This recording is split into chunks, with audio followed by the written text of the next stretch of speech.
Salut tout le monde, j'espère que vous allez bien les amis. On est parti pour une nouvelle vidéo. On se fait de nouveau un petit tour du monde des actus foot depuis à peu près 24 heures. On va démarrer avec les statistiques de Pierre-Emerick Aubameyang, l'attaquant gabonais de l'Olympique de Marseille qui a trouvé son rythme après des débuts compliqués lors de son arrivée.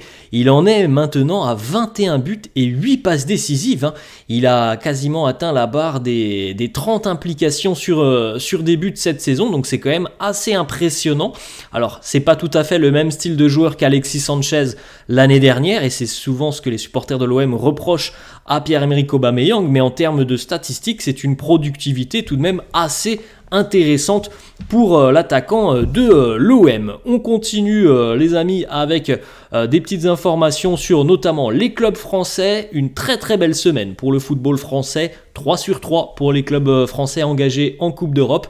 Alors on a le représentant en Ligue des Champions, le PSG qui s'est imposé, le représentant en Europa League, l'OM qui s'est imposé et le représentant en Conference League, Lille qui s'est aussi imposé. Très très bonne nouvelle aussi pour évidemment l'indice UEFA. Une petite information, c'était il y a exactement 7 ans, jour pour jour, un très mauvais souvenir pour les supporters du Paris Saint-Germain. La remontada, le fameux 6-1 pour le Barça, le but de Sergio Roberto, et bien tout ça c'était il y a exactement 7 ans. Jour pour jour. On enchaîne les amis avec une autre information qui concerne le PSG. C'est l'anniversaire de Warren Zahir Emery qui est aujourd'hui majeur. Il fête ses 18 ans. On a l'impression qu'il est déjà majeur et très expérimenté quand on voit ce qu'il apporte sur le terrain, quand on voit la maîtrise tout simplement qu'il a sur le terrain. Eh bien non, Warren Zahir Emery n'a que 18 ans aujourd'hui. On continue avec une petite réaction de Aubameyang sur son lob, magnifique but. Alors est-ce qu'il est chanceux? Eh bien Aubameyang a dit que son lob était bel et bien voulu. Alors bon, est-ce qu'on peut croire Aubameyang? Je ne sais pas. Mais en tout cas, voilà, le but est assez incroyable. Le résultat pour l'OM s'est imposé donc 4-0 hier face à Villarreal, c'est vraiment une très belle opération pour les Phocéens, avec un but pour Verretou. Mosquera a marqué contre son camp et le doublé pour Pierre-Emerick Aubameyang. On continue les amis avec une petite réaction d'un journaliste et une question qu'il a posée à Jürgen Klopp. Les Reds se sont imposés hier du côté de Prague. Un journaliste a demandé à Jürgen Klopp si un joueur du Sparta l'avait impressionné. Réponse de Klopp: je prends ma retraite cet été, où tu veux que je l'emmène en vacances. On continue avec le petit message aussi pour Jean-Louis Gasset qui a redressé la barre pour le moment du côté de l'OM. Alors il y a un enchaînement de matchs qui vont être cruciaux pour les Phocéens en Ligue 1. Le calendrier de l'OM en Ligue 1 il est assez important là. Sur les prochains matchs, il y a vraiment de très grandes affiches, mais en tout cas il est évident que ne serait-ce que psychologiquement l'effet Jean-Louis Gasset a opéré. Du côté de Marseille, on était à la dérive avec Gennaro Gattuso, et l'arrivée de Gasset a quand même eu le bénéfice escompté, c'est-à-dire un électrochoc. On enchaîne les amis avec une petite statistique. Le record pour Pierre-Emerick Aubameyang qui devient le meilleur buteur de l'histoire de l'Europa League. Pierre-Emerick Aubameyang qui est dorénavant seul meilleur buteur de l'histoire de l'Europa League, je crois devant Radamel Falcao. On continue avec une petite information aussi pour Olivier Giroud qui a été buteur pour le Milan face au Slavia Prague, victoire des Rossoneri sur le score de 4-2. On rappelle qu'il y a bientôt une trêve internationale, donc on est tous très heureux de voir des Français qui brillent un petit peu partout. On enchaîne les amis avec les sifflets du Vélodrome pour la présentation des équipes et le nom de Marcelino. Bon, on s'attendait évidemment à un accueil hostile pour Marcelino. Il y a eu des sifflets, des insultes, mais il y a surtout eu une humiliation pour l'équipe de Marcelino. Ce 4-0, je pense qu'il fait très mal à l'entraîneur espagnol. Petite information aussi qui concerne la Coupe de France et la finale de la Coupe de France, qui ne se jouera pas au Stade de France cette saison. La finale de la Coupe de France se jouera le 25 mai à Lille, au stade Pierre-Mauroy. On continue les amis, on a une petite information, on n'est pas passé loin de la première défaite du Bayer Leverkusen hier. Le Bayern qui est en Europa League et qui se déplaçait en Azerbaïdjan du côté de Karabagh. Et l'équipe de Xabi Alonso a été menée 2-0 jusqu'à la 70e minute, mais avec des ressources encore une fois incroyables. L'équipe de Xabi Alonso est revenue à la marque, score final 2-2. Florian Wirtz et Patrick Schick sont les buteurs pour le Bayer Leverkusen qui continue donc sa série assez incroyable, 35 matchs consécutifs sans la moindre défaite. Le Bayer Leverkusen n'a toujours pas perdu le moindre match cette saison, toute compétition confondu. On enchaîne aussi avec le résultat pour le LOSC. Comme on l'a dit, les clubs français ont été très bons cette semaine. Lille s'est imposé 3-0 hier à l'extérieur du côté du Sturm Graz en Autriche. Grâce à un doublé notamment de Jonathan David qui est exceptionnel. Jonathan David depuis le début d'année 2024. Alors la première partie de saison a été compliquée, le début d'année 2024 est quand même énorme pour Joe David et un but aussi magnifique lob d'ailleurs du Kosovar Edon Zegrova, victoire 3-0 à l'extérieur. Donc Lille fait déjà un très grand pas vers la qualification.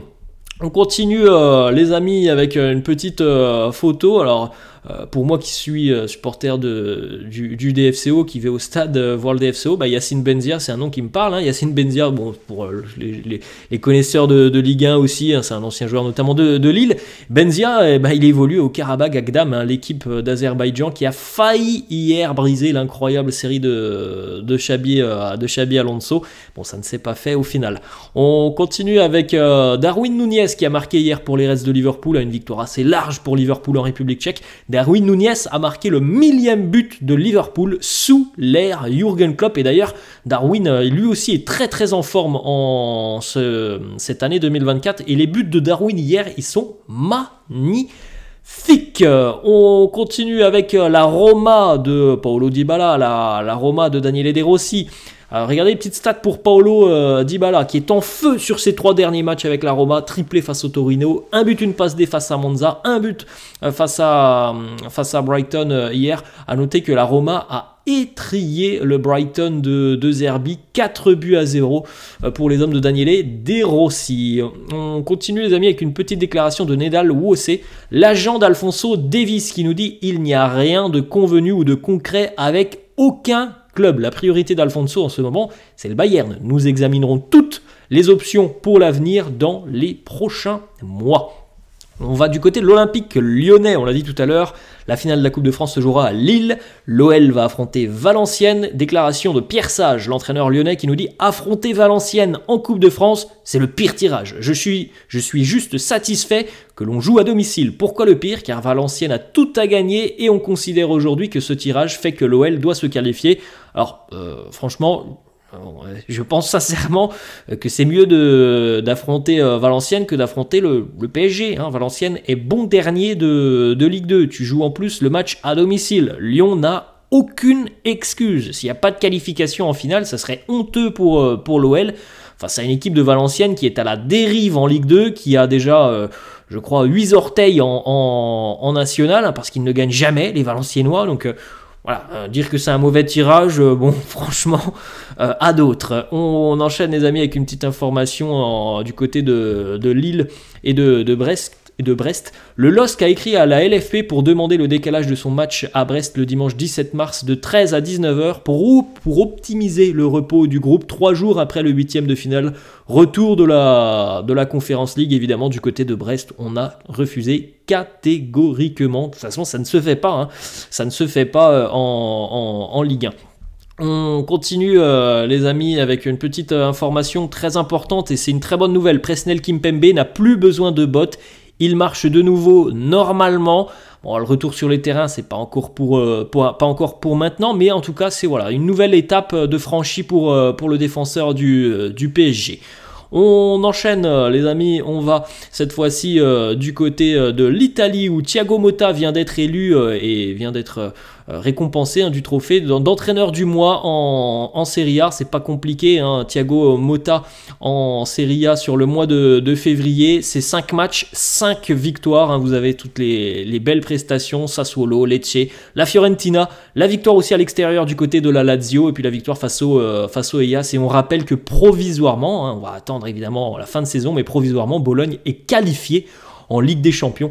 et les travaux sont exceptionnels de la part de Thiago Motta. On enchaîne les amis, on va du côté de l'Espagne. L'enquête entre Jude Bellingham et Mason Greenwood pour l'échange verbal entre les deux joueurs lors du match entre le Real et Retafe a été classé sans suite. Il n'a pas pu être prouvé à 100% que Bellingham avait insulté Mason Greenwood. Une petite information financière, McDonald's qui devrait donc devenir le nouveau sponsor de la Ligue 1 après Uber Eats, McDonald's devrait rapporter 30 millions d'euros annuels pour le naming de la Ligue 1. Faut savoir que Uber Eats c'était à peu près 20 millions d'euros annuels, donc c'est quand même une belle petite réussite financière pour la Ligue 1. On va du côté du Brésil, petite information, il y a 15 ans jour pour jour, Neymar faisait ses débuts en professionnel avec Santos. Vous vous souvenez hein, de ce Neymar à l'époque au Brésil, de ses coupes de cheveux, d'un joueur qui était vraiment frêle, mais qui était tellement incroyable techniquement. Bon, évidemment, voilà, on sait ce qui se passe maintenant pour Neymar depuis à peu près 8 mois, ces grosses blessures hein, du côté de l'Arabie Saoudite, on ne le voit plus sur les terrains, au PSG on sait aussi tout ce qui s'est passé, mais à ses débuts ça restait tout de même un joueur très incroyable à voir. On poursuit, regardez cette petite photo très sympa, hein. Là il y a vraiment de la classe sur cette image, Jude Bellingham et Zizou, c'est une petite pub pour Adidas. Voilà les amis la fin de ce petit tour du monde depuis 24 heures, puisqu'on est retombé sur la première photo d'hier, et l'anniversaire de Hatem Ben Arfa. Voilà les amis la fin de cette vidéo, j'espère que ça vous a plu, n'hésitez pas comme d'hab à lâcher un petit pouce bleu, n'hésitez pas non plus à vous abonner à la chaîne, moi je vous laisse et je vous dis à la prochaine, ciao.